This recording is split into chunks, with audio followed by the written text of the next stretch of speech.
The congressional hearing room fell silent as Representative Jasmine Crockett shuffled through a thick stack of financial documents, her eyes sharp behind her glasses.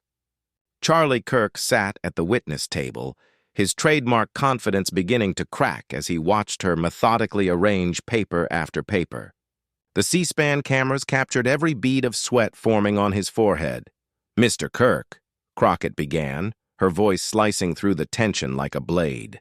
"Before we continue, I want you to know that I have here every single financial filing from Turning Point USA for the past 5 years. Every donation, every expenditure, every questionable payment." Before diving deeper into the explosive confrontation that would soon dominate social media, Crockett paused. "Take a moment to hit that subscribe button and ring the notification bell," she said to the cameras. "You won't want to miss what happens when political accountability meets raw, unfiltered truth." The warning hung in the air like a storm cloud. Kirk's hands tightened around the edge of the table, his knuckles turning white. He had walked into this hearing expecting to deliver his usual talking points about conservative youth engagement and campus-free speech. He had not expected Crockett to come armed with what appeared to be internal documents even some of his own board members hadn't seen.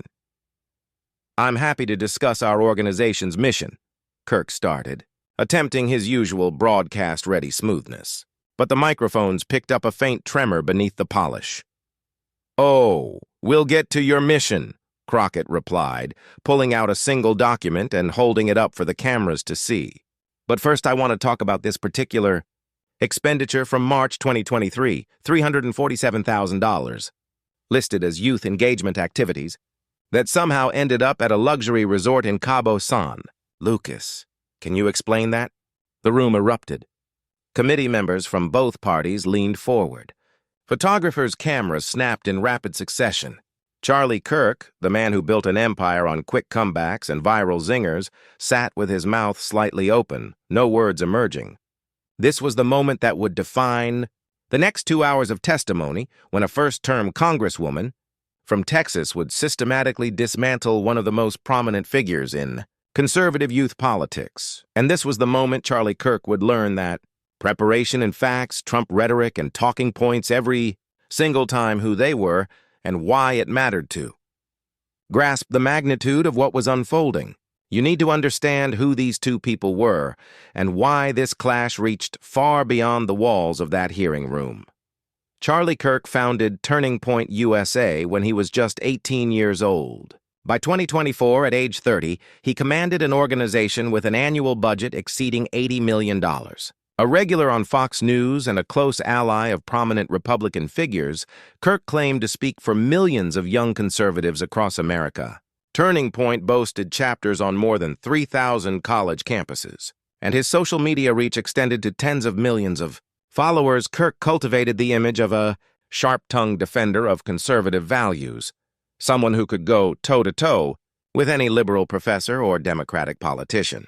His YouTube clips of campus debates routinely went viral, showing him destroying college students with facts and logic. He wore expensive suits, traveled on private jets, and lived a lifestyle more fitting for a Fortune 500 CEO than a youth activist. But behind the glitz, questions lingered. Former employees whispered about lavish spending and questionable accounting. Journalists who tried to investigate Turning Point's finances ran into walls of legal threats and non-disclosure agreements. Jasmine Crockett was a different opponent entirely. A civil rights attorney by training and now the representative for Texas's 30th District, she hadn't come to Congress to play games. Crockett spent years litigating complex cases that demanded meticulous preparation. She didn't chase cable news sound bites. She explained policy. She didn't tweet for likes. She tweeted to inform her constituents. Assigned to the House Oversight Committee, Crockett saw an opportunity to do what she did best: follow the money. When Turning Point USA's tax-exempt status came up for review, she didn't just prepare, she over-prepared. Her staff worked for months, filing FOIA requests, interviewing former employees ready to break their silence, and piecing together a financial puzzle that painted a very different picture from the one Kirk sold to donors. The stakes were enormous. For Kirk, this wasn't merely about defending his organization. It was about protecting an empire that had made him wealthy and politically influential. If Crockett's evidence held, the consequences could include IRS investigations, loss of tax-exempt status, and even criminal fraud charges. For Crockett, the mission went beyond exposing one organization. It was about accountability, proving that Congress could still check powerful political machines in an age of dark money and partisan gridlock. The hearing begins that. Thursday morning, the committee room overflowed. Every major news outlet had sent reporters. Conservative media came to defend Kirk. Progressive outlets came to watch him fall, but none expected how prepared Crockett was or how unprepared Kirk would be. Republicans on the committee, many of whom had benefited from Turning Point's support, shifted uncomfortably. They knew they would have to defend Kirk, but if Crockett had the evidence she promised, defending him would be perilous. Democrats sensed blood in the water. They had seen Crockett's preparation in pre-hearing meetings. They knew she didn't make accusations she couldn't back up. The first sign of trouble for Kirk came barely 5 minutes into his opening statement. He was in the middle of describing Turning Point's mission to promote fiscal responsibility, free markets, and limited government when Crockett cut in.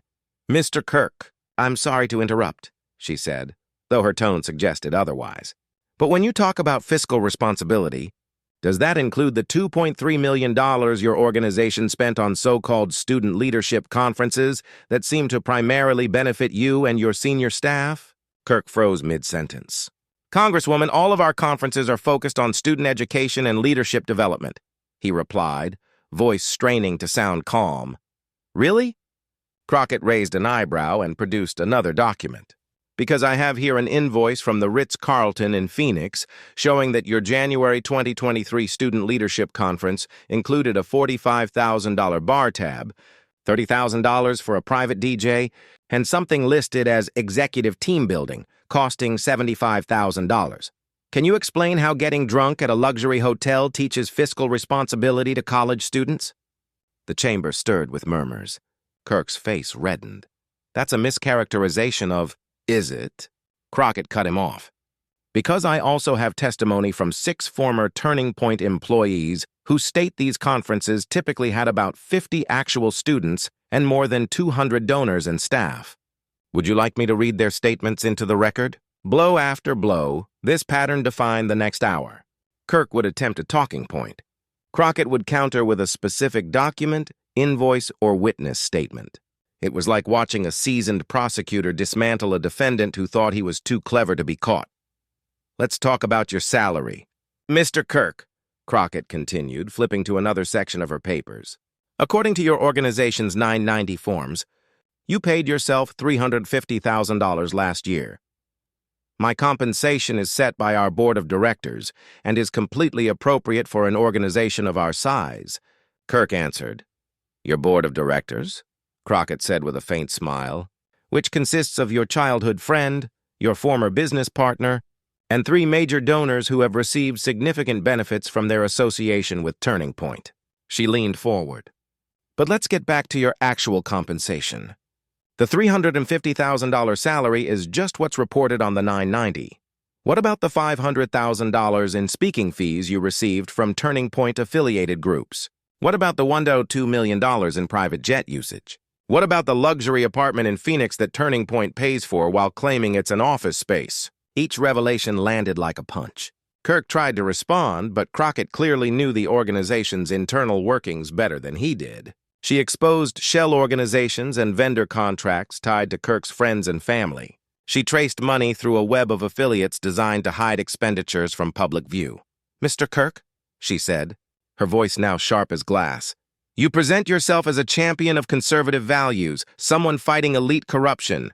But isn't it you who is the elite? Isn't it you taking advantage of well-meaning donors who think their money is going to educate young people?" Kirk's composure finally cracked. "How dare you?" he shouted, his face flushed crimson. "I have dedicated my life to the conservative movement.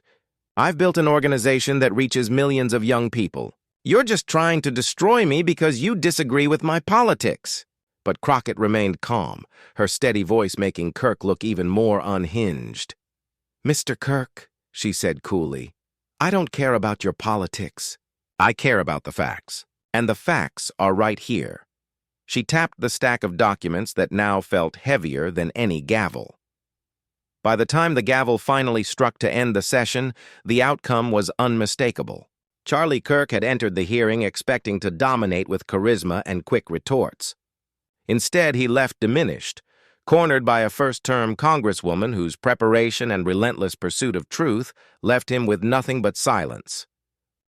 The congressional hearing room fell silent as Representative Jasmine Crockett shuffled through a thick stack of financial documents, her eyes sharp behind her glasses. Charlie Kirk sat at the witness table, his usual confidence starting to crack as he watched her methodically arrange paper after paper. The C-SPAN cameras caught every bead of sweat forming on his forehead. "Mr. Kirk," Crockett began, her voice cutting through the tension like a blade. "Before we continue, I want you to know that I have here every single financial filing from Turning Point USA for the past 5 years, every donation, every expenditure, every questionable payment." Before diving deeper into the explosive confrontation that would soon go viral across social media, Crockett paused, letting the silence build. Viewers across the country leaned closer to their screens. This was political accountability meeting raw, unfiltered truth. Kirk's hands gripped the edge of the table, his knuckles turning white. He had walked into the hearing expecting to deliver his usual talking points about conservative youth engagement and campus free speech. He had not expected Crockett to come armed with what appeared to be internal documents that even some of his own board members hadn't seen. "I'm happy to discuss our organization's mission," Kirk started, trying to keep his broadcast-ready smoothness. But there was a tremor in his voice the microphones picked up clearly. "Oh, we'll get to your mission," Crockett replied coolly, pulling out a specific document and holding it up for the cameras. "But first, let's talk about this particular expenditure from March. $23,347,000 listed as youth engagement activities that somehow ended up at a luxury resort in Cabo San Lucas. Can you explain that?" The room erupted. Committee members from both parties leaned forward. Photographers' cameras clicked rapidly as Charlie Kirk, the man who built an empire on quick comebacks and viral social media zingers, sat there with his mouth slightly open, no words coming out. This was the moment that would define the next 2 hours of testimony. To understand its magnitude, you need to know who these two were. Charlie Kirk had built Turning Point USA from nothing at 18 years old. By 2024, at just 30, he commanded an organization with an annual budget exceeding $80 million. He was a regular on Fox News, a close ally of prominent Republican figures, and a self-styled spokesman for millions of young conservatives. His group boasted chapters on more than 3,000 college campuses, and his social media reach stretched into the tens of millions.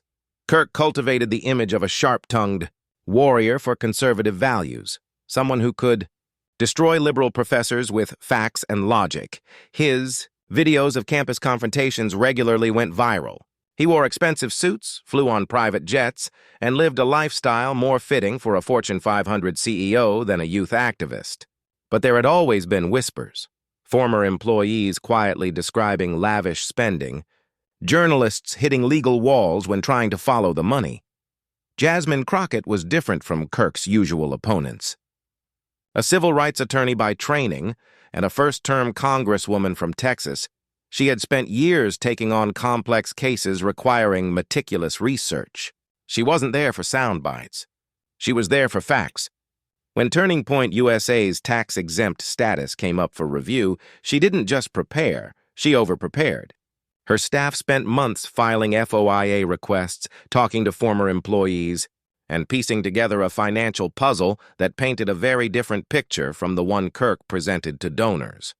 For Kirk, the stakes couldn't have been higher. This wasn't just about defending his organization. It was about protecting an empire that had made him wealthy and influential. If Crockett's allegations stuck, it wouldn't just mean bad press. It could mean IRS investigations, loss of tax-exempt status, and even criminal charges. The committee room was packed that Thursday morning. Every major news outlet had sent reporters. Conservative media came ready to defend Kirk. Progressive outlets came hoping to watch him fall. But none of them expected just how prepared Crockett was, or how unprepared Kirk would be for someone who had done her homework. The first sign of trouble came just 5 minutes into Kirk's prepared opening statement. He was describing Turning Point's mission to educate students about fiscal responsibility and free markets when Crockett interrupted. "Mr. Kirk, I'm sorry to interrupt," she said, though her tone suggested no apology. "But when you talk about fiscal responsibility, does that include the $2.3 million your organization spent on so-called student leadership conferences that primarily benefited you and your senior staff?" Kirk paused mid-sentence, his prepared remarks suddenly feeling like a paper shield against an incoming missile. "Congresswoman, all of our conferences are focused on student education and leadership development." "Really?" Crockett raised another document. "Because I have here an invoice from the Ritz-Carlton in Phoenix showing that your January 2023 conference included a $45,000 bar tab, a $30,000 private DJ, and something listed as executive team building that cost $75,000. Can you explain how getting drunk at a luxury hotel teaches fiscal responsibility to college students?" The committee room stirred with murmurs. Kirk's face reddened. "That's a mischaracterization of, is it?" Crockett cut him off.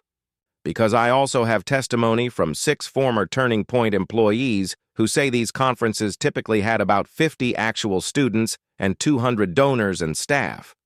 Would you like me to read their statements into the record?" And so the pattern was set. Kirk would launch a talking point. Crockett would counter with a document, invoice, or witness statement. It was like watching a prosecutor methodically dismantle a defendant who thought he was too clever to get caught. "Let's talk about your salary, Mr. Kirk," Crockett continued. "According to your organization's 990 forms, you paid yourself $350,000 last year. But that's not the whole story, is it? My compensation is set by our board of directors and is completely appropriate for an organization of our size," Kirk replied.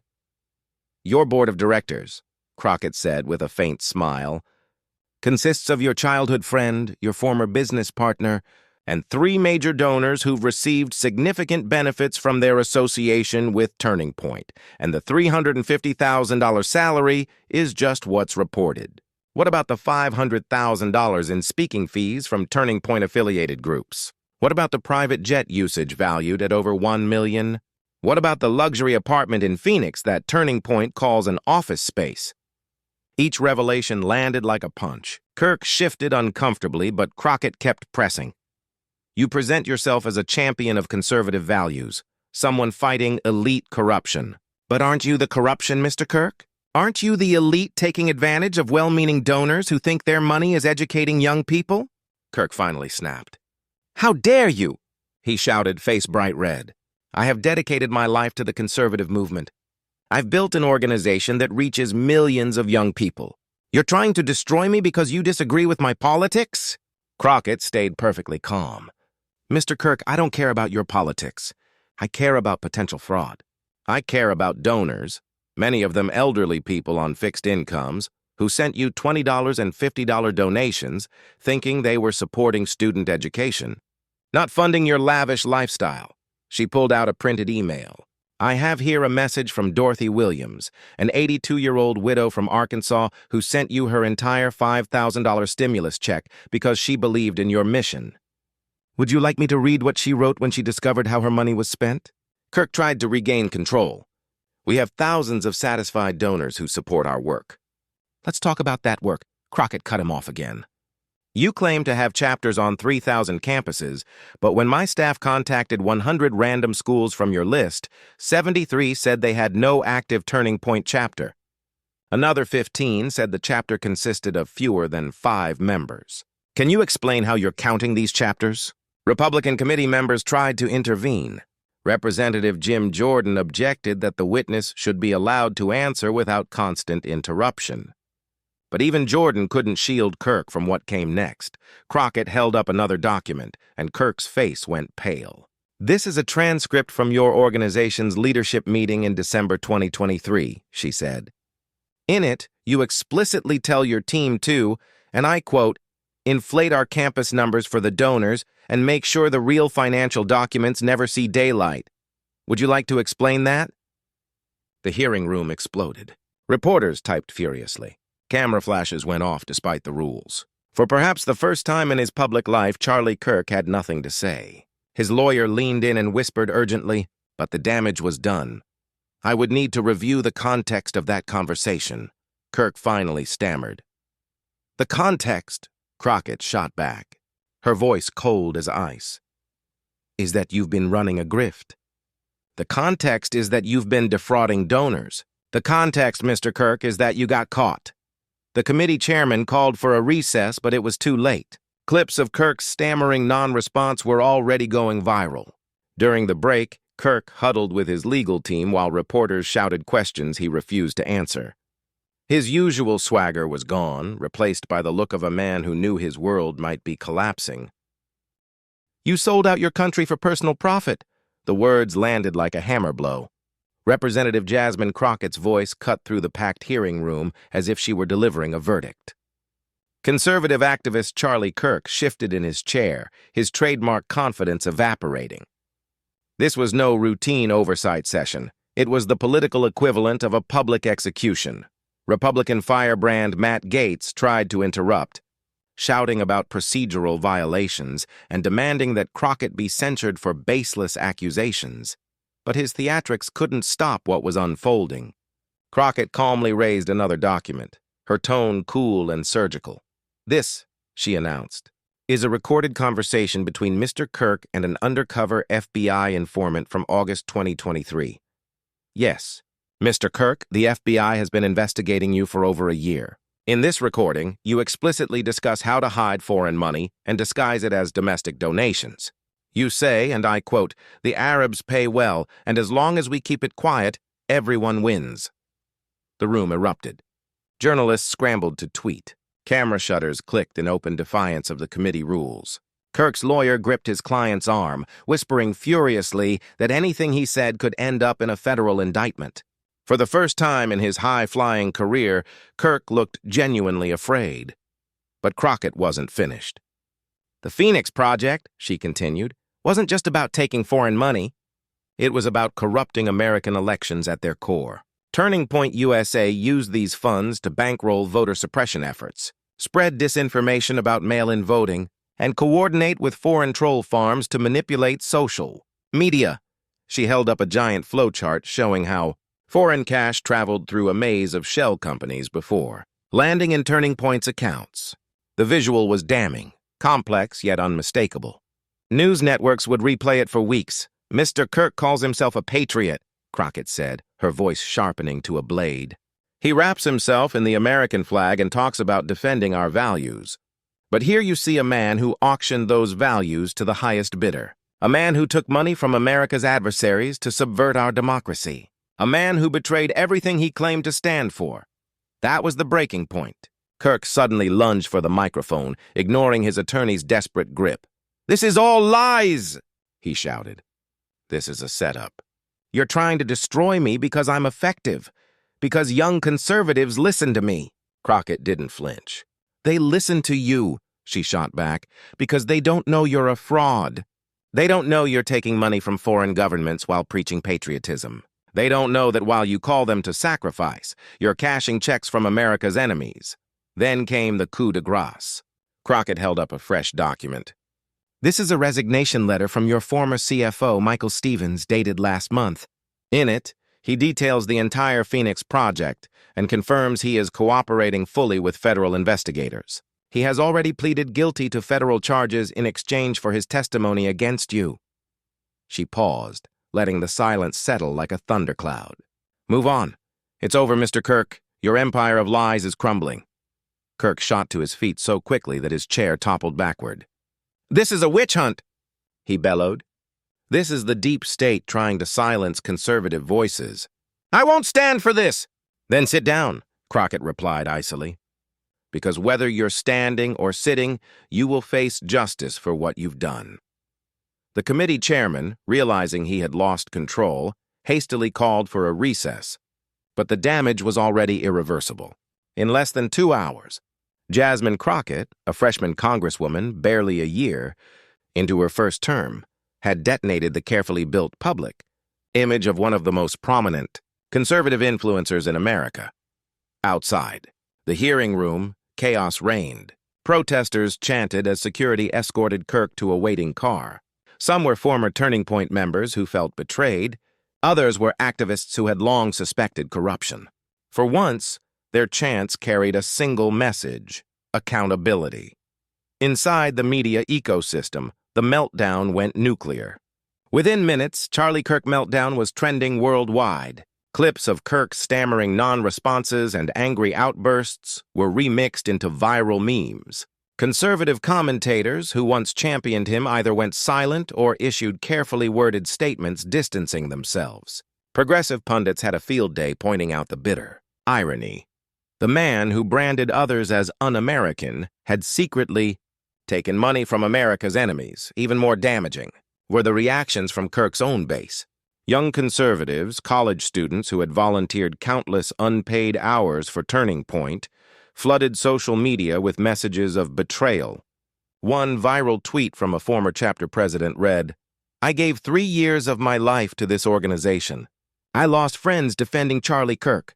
I thought I was fighting for conservative principles. Turns out I was just making him rich. I feel sick." Mainstream outlets pounced. CNN ran a bright red breaking news banner for 3 straight hours. Fox News, which had hosted Kirk countless times, quietly pivoted to other stories. MSNBC assembled panels of legal experts dissecting the potential criminal charges. Newspapers prepared investigative deep dives into how Turning Point USA had operated unchecked for so long. The immediate fallout was staggering.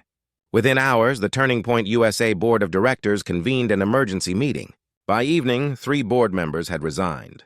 By the next morning, Kirk had been placed on administrative leave, a face-saving gesture widely seen as a prelude to permanent removal. Federal law enforcement moved with lightning speed. FBI agents raided Turning Point's Phoenix headquarters, carrying out boxes of documents and computer servers. A simultaneous raid on Kirk's personal residence drew gawking neighbors as agents loaded evidence into vans late into the night. Kirk tried to fight back online, releasing a series of increasingly unhinged videos claiming persecution for his political beliefs. But the usual army of right-wing influencers who once amplified his every word was conspicuously silent. Even the most die-hard MAGA personalities kept their distance, recognizing that association with Kirk had become politically toxic. The dominoes kept falling. The IRS announced a review of Turning Point's tax-exempt status. Multiple state attorneys general opened fraud investigations. A group of former donors filed a massive class-action lawsuit demanding the return of millions of dollars they claimed were obtained through deception. The political reverberations were enormous. Republican lawmakers who had happily accepted Turning Point donations now scrambled to return checks and delete photos with Kirk from their social feeds. Several candidates backed by the organization faced uncomfortable questions about whether they knew of the foreign money. What began as a scandal surrounding one activist was rapidly metastasizing into a broader crisis for the conservative movement.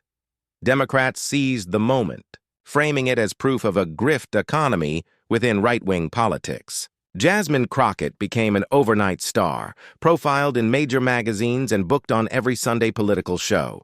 Yet she handled the sudden fame with striking discipline, consistently redirecting interviews to the need for oversight and accountability regardless of party. The human cost was harder to quantify. Young conservatives, the lifeblood of Turning Point's operation, were left adrift. Some launched new groups determined to build truly grassroots conservative movements free of corruption. Others quit politics entirely, too disillusioned to continue. 3 weeks after the hearing, the Department of Justice unsealed a staggering 147-count indictment against Charlie Kirk and 6 Turning Point executives. The charges included wire fraud, money laundering, conspiracy to defraud the United States, and violations of the Foreign Agents Registration Act. If convicted on all counts, Kirk faced the possibility of spending the rest of his life in federal prison. The indictment revealed even darker details than Crockett had exposed. Federal prosecutors possessed secret recordings of Kirk personally instructing staff to hide foreign donations. Documents prove Turning Point invented dozens of fictional student chapters to inflate membership numbers. Internal emails showed Kirk knew exactly what he was doing and simply didn't care. So long as the money kept flowing, Kirk's collapse was swift and spectacular. The man who once commanded $50,000 speaking fees and traveled by private jet was suddenly drowning in legal bills and abandoned by his allies. His book deal was canceled, every speaking engagement dropped. In the span of a month, he went from conservative kingmaker to political pariah, and the investigation didn't stop with him. Federal prosecutors, armed with evidence from cooperating witnesses, began probing a wider network of conservative nonprofits suspected of similar schemes. Journalists dubbed it the conservative grift industrial complex. Major right-wing donors demanded unprecedented transparency, pulling funding from even legitimate organizations out of fear of hidden corruption. The Phoenix Project revelations triggered a national security alarm as well. If Turning Point had accepted foreign cash to influence American elections, how many other groups were doing the same? A joint FBI-CIA task force launched a sweeping investigation into foreign interference operations, and what they found suggested the problem extended far beyond Kirk.